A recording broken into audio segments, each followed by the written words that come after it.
9 low-maintenance clematis varieties for endless blooms all summer. What if one climbing plant could cover a boring fence, climb over an arch, spill through a shrub, and keep producing beautiful flowers for months, with surprisingly little work? That's exactly why clematis deserves a place in more gardens. But here's the problem. Not every clematis is equally easy to grow. Some have confusing pruning rules, short flowering windows, or need more attention than most gardeners want to give. So today, I'm showing you 9 beautiful, low-maintenance clematis varieties chosen especially for long summer flowering and relatively simple care.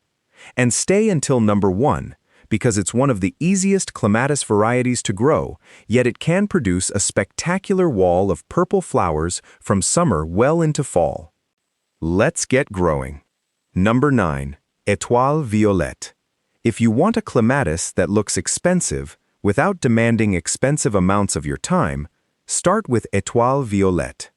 This vigorous climber produces masses of rich, velvety purple flowers through the middle and later part of summer.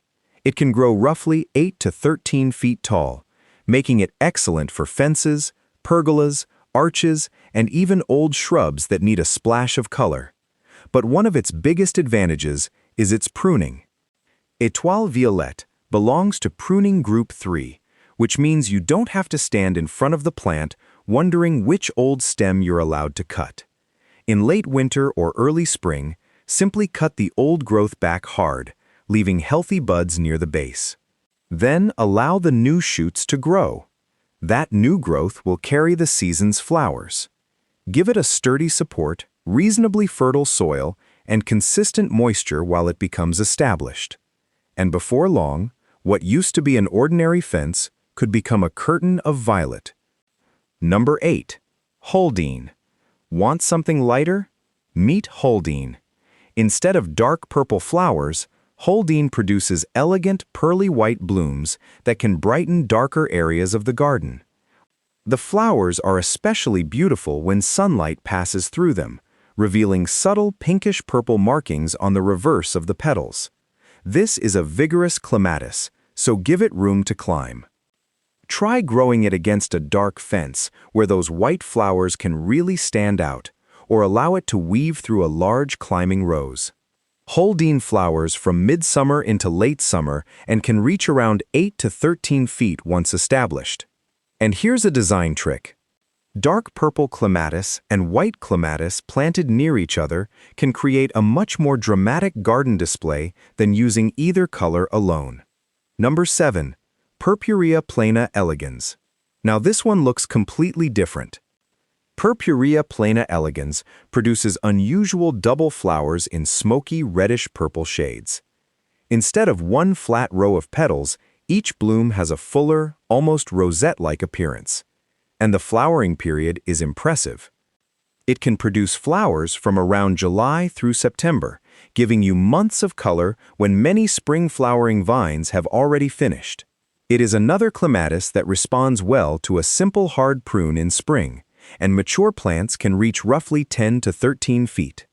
Because it can become quite vigorous, don't give it a tiny decorative support that it will overwhelm within 2 seasons.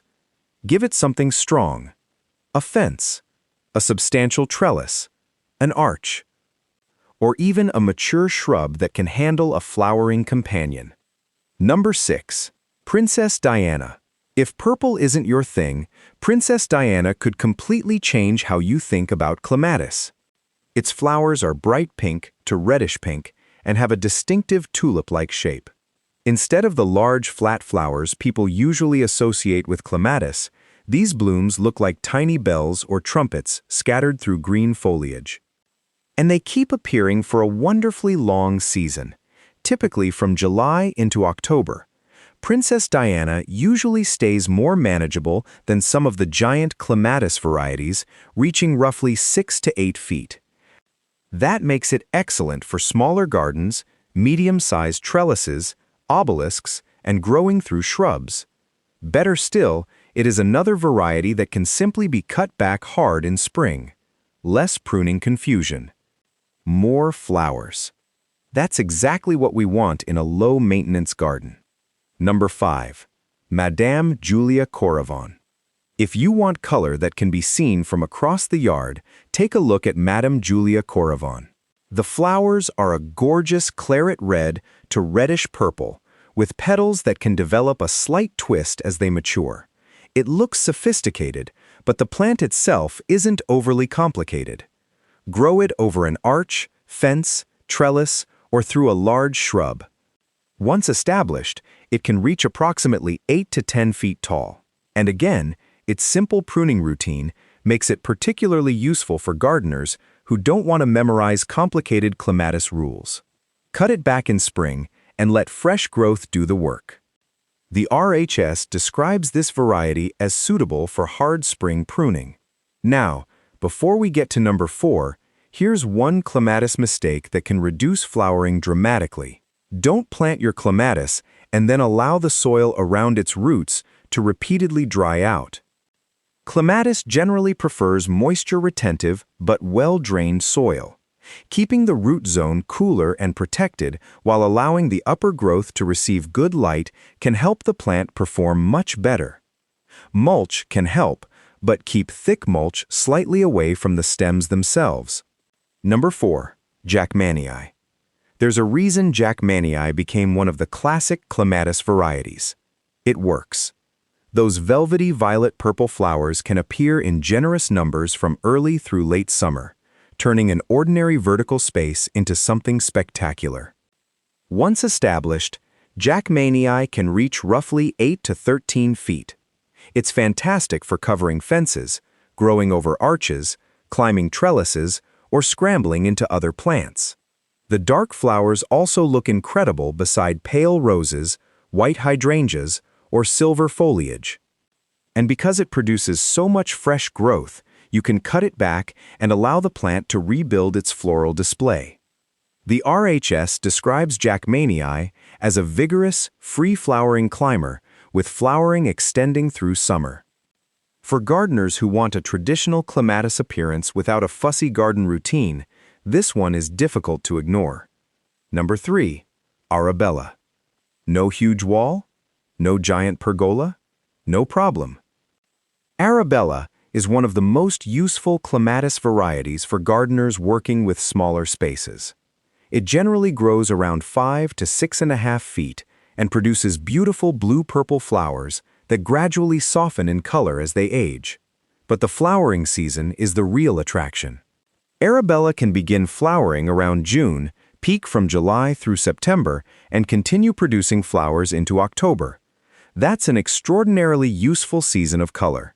And Arabella doesn't have to be treated like a traditional vertical climber. You can allow it to scramble through roses and shrubs, or use it almost like a flowering ground cover where appropriate. Imagine blue-purple flowers weaving naturally through a pale pink rose bush. Very little complicated design, and suddenly your border looks professionally planned. Number 2. Happy Jack Purple. For gardeners who want big, bold purple flowers, Happy Jack Purple deserves attention. Its blooms have rich plum-purple coloration with bright centers, and they can measure several inches across. It flowers from midsummer into fall. But what earns it a place on this low-maintenance list is the care routine. According to proven winners, Happy Jack Purple can simply be pruned back to around 2 feet each spring. It's also listed as an easy-maintenance clematis, suited to sun or part sun.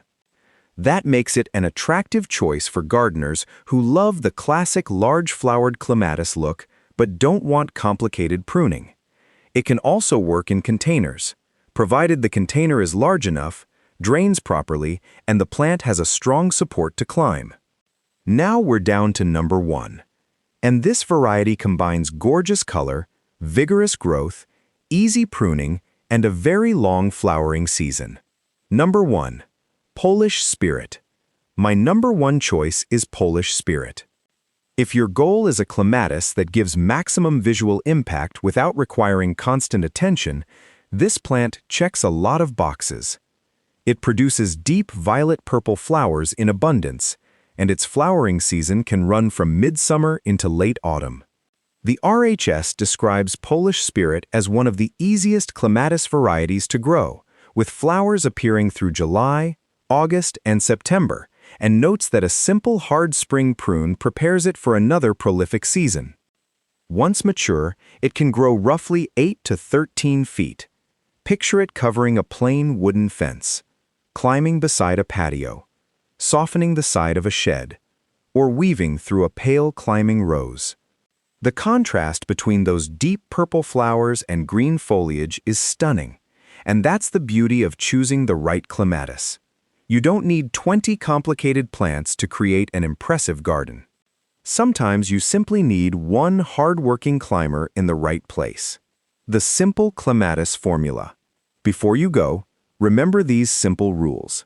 Give clematis moisture-retentive but well-drained soil. Keep the roots from becoming excessively hot and dry. Give the upper growth enough light for good flowering. Provide a strong structure for climbing varieties. And most importantly, know your pruning group. Many of the varieties we've covered today are Group 3 types, which flower on new season growth and can be cut back hard in late winter or early spring. That simple pruning method encourages strong new growth and helps keep plants from becoming a tangled mass of bare stems. Now I want to hear from you. Which of these 9 clematis would you plant first? Would you choose the deep purple Polish Spirit, the pink tulip-shaped flowers of Princess Diana, the long-blooming Arabella, or something completely different?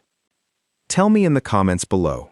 And if you enjoy discovering beautiful plants that give you more flowers with less work, subscribe to Garden Ova and turn on notifications, because there are plenty more easy-growing garden favorites coming your way. If this video helped you, give it a like. It helps more gardeners discover the channel. And remember, a breathtaking garden doesn't have to mean endless work. You just have to choose plants that work as hard as you do. Thanks for watching Garden Ova, and I'll see you in the garden.